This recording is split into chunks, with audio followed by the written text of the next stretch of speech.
ಮನೆಯಲ್ಲಿ ತರಕಾರಿ ಇಲ್ಲದೇ ಇದ್ದಾಗ ಫಸ್ಟಿಗೆ ನೆನಪಾಗೋದು ಮೊಟ್ಟೆ ಸಾಂಬಾರು. ಮೊಟ್ಟೆ ಸಾಂಬಾರು ಅಂದರೆ ಅನ್ನ, ಚಪಾತಿ, ಮುದ್ದೆ, ದೋಸೆ ಎಲ್ಲದಕ್ಕೂ ತುಂಬ ಚೆನ್ನಾಗಾಗುತ್ತೆ. ಹಾಗೆ ತುಂಬ ಕಡಿಮೆ ಸಮಯದಲ್ಲಿ ತುಂಬ ರುಚಿಯಾಗಿರುವಂತಹ ಈ ಒಂದು ಮೊಟ್ಟೆ ಸಾಂಬಾರನ್ನು ಹೆಂಗೆ ಮಾಡೋದು ಅಂತ ನೋಡ್ಕೊಂಬರೋಣ ಬನ್ನಿ. ಫಸ್ಟಿಗೆ ನಾನಿಲ್ಲಿ ಇದಕ್ಕೆ ಮಸಾಲೆನ ರುಬ್ಕೋಬೇಕು.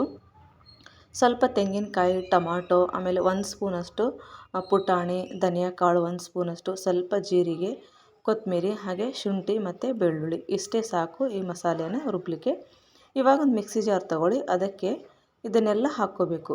ಶುಂಠಿ, ಬೆಳ್ಳುಳ್ಳಿ ಮತ್ತು ಟೊಮಾಟೊ ಇದನ್ನೆಲ್ಲ ಹಾಕ್ಕೊಂಡು ಇದರ ಜೊತೆಗೇ ನಾವು 1 ಸ್ಪೂನಷ್ಟು ಅಚ್ಕಾರದ ಪುಡಿನ ಹಾಕ್ತಾಯಿದ್ದೀನಿ. ಸ್ವಲ್ಪ ಅರಿಶಿನ ಪುಡಿ, ರುಚಿಗೆ ತಕ್ಕಷ್ಟು ಉಪ್ಪು, ಸ್ವಲ್ಪ ಗರಂ ಮಸಾಲೆ ಇಷ್ಟನ್ನು ಹಾಕಿ ನಾವು ನುಣ್ಣಗೆ ಪೇಸ್ಟ್ ಥರ ರುಬ್ಕೋಬೇಕು.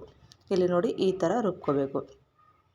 ಇವಾಗ ನಾವು ಒಂದು ಪಾತ್ರೆನಿಟ್ಟು ಅದು ಪಾತ್ರೆ ಬಿಸಿ ಆದ ತಕ್ಷಣ ಅದಕ್ಕೆ 1 ಚಮಚದಷ್ಟು ಅಡುಗೆ ಎಣ್ಣೆನ ಹಾಕ್ಕೊಳ್ಳಿ. ಎಣ್ಣೆ ಸ್ವಲ್ಪ ಬಿಸಿ ಆಗಲಿ.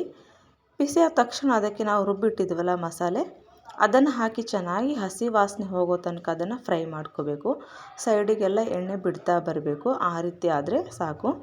ಇವಾಗ ನಾವು ಅದೇ ಮಿಕ್ಸಿ ಜಾರಿಗೆ ಸ್ವಲ್ಪ ನೀರನ್ನು ಹಾಕಿ ಆ ಮಸಾಲೆನೆಲ್ಲ ಅದಕ್ಕೆ ಹಾಕ್ಕೋಬೇಕು. ನಮಗೆ ಎಷ್ಟು ನೀರು ಬೇಕು ನೋಡಿ ಸಾಂಬಾರಿಗೆ, ಸಾಂಬಾರು ತೆಳು ಬೇಕಾ ಇಲ್ಲ ಗಟ್ಟಿ ಬೇಕಾ ಆ ರೀತಿ ನೋಡಿಕೊಂಡು ನಾವು ನೀರನ್ನು ಸೇರಿಸ್ಕೋಬೋದು. ನೋಡಿ ನಾನು ಈ ರೀತಿಯಾಗಿ ಈ ಕಡೆ ತೆಳುನೂ ಅಲ್ಲ, ಈ ಕಡೆ ದಪ್ಪನೂ ಅಲ್ಲ, ಸಾಂಬಾರು ಇದನ್ನು ಚೆನ್ನಾಗಿ ಕುದಿಬೇಕಾಗುತ್ತೆ. ಇವಾಗ ನಾವು ಒಂದು ಮುಚ್ಚಳವನ್ನು ಮುಚ್ಚಿ ಒಂದು 5 ನಿಮಿಷ ಬಿಡೋಣ. ಸಾಂಬಾರು ನೋಡ್ಬೋದು ಚೆನ್ನಾಗಿ ಕುದೀತಾ ಇದೆ. ಈ ರೀತಿ ಕುದಿ ಬಂದಮೇಲೆ ಏನು ಮಾಡಬೇಕಂದ್ರೆ ಇದಕ್ಕೆ ಮೊಟ್ಟೆಯನ್ನು ಸೇರಿಸ್ಕೋಬೇಕು. ನಾವು ಎಷ್ಟು ಬೇಕಾದರೂ ಮೊಟ್ಟೆನ ಸೇರಿಸ್ಕೋಬಹುದು. ನಾನಿಲ್ಲಿ ಒಂದು 5 ಮೊಟ್ಟೆನ ಸೇರಿಸ್ತಾ ಇದ್ದೀನಿ. ಮೊಟ್ಟೆ ನೋಡಿ ಒಂದೇ ಹತ್ರ ಹಾಕಬಾರ್ದು, ಆ ಕಡೆ ಈ ಕಡೆ ಅಲ್ಲಿ ಒಂದು ಇಲ್ಲೊಂದು ಮೊಟ್ಟೆನ ಹಾಕ್ಕೋಬೇಕು. ಈ ರೀತಿ ಒಂದು 5 ಮೊಟ್ಟೆ ಹಾಕಿದ ತಕ್ಷಣ ನಾವು ಗ್ಯಾಸ್ನ ಮೀಡಿಯಮ್ ಫ್ಲೇಮಲ್ಲಿಟ್ಟು ಮತ್ತೆ ಒಂದು 5 ನಿಮಿಷ ಮುಚ್ಚಿ ಬೇಯಿಸ್ಕೋಬೇಕು. ನೋಡಿ ಇಲ್ಲಿ ಒಂದು 5 ನಿಮಿಷ ಆಗಿದೆ.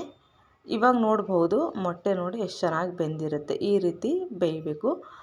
ನಾವು ಮೊಟ್ಟೆ ಹಾಕಿದ ತಕ್ಷಣ ಅದನ್ನು ತಿರುಗಿಸ್ಬಾರ್ದು. ತಿರುಗಿಸಿದ್ರೆ ಏನಾಗುತ್ತೆ ಅಂದರೆ ಮೊಟ್ಟೆ ಎಲ್ಲ ಒಡೆದೋಗುತ್ತೆ. ಈ ರೀತಿ ಬರಲ್ಲ ನಮಗೆ. ಇವಾಗ ನೋಡ್ತಾ ಇರ್ಬೋದು ಚೆನ್ನಾಗಿ ಮೊಟ್ಟೆ ಎಲ್ಲ ಬೆಂದಿದ್ದಲ್ಲ. ಲಾಸ್ಟಿಗೆ ಇದಕ್ಕೆ ಸ್ವಲ್ಪ ಎಗ್ ಮಸಾಲೆನ ಹಾಕ್ತಾಯಿದ್ದೀನಿ. ಇದು ಆಪ್ಷನಲ್, ಬೇಕಿದ್ರೆ ಹಾಕ್ಕೊಳ್ಳಿ. ಎಗ್ ಮಸಾಲ ಅಥವಾ ಚಿಕನ್ ಮಸಾಲೆ ಹಾಕಿದರೂ ತುಂಬ ಚೆನ್ನಾಗಿರುತ್ತೆ. ಹಾಗೆ ಸ್ವಲ್ಪ ಕಸ್ತೂರಿ ಮೇಥಿನ ಹಾಕ್ತಾಯಿದ್ದೀನಿ. ಕಸ್ತೂರಿ ಮೇಥಿ ಅಥವಾ ಕೊತ್ತಂಬರಿ ಸೊಪ್ಪನ್ನು ಹಾಕ್ಕೋಬಹುದು, ತುಂಬ ಚೆನ್ನಾಗಾಗುತ್ತೆ.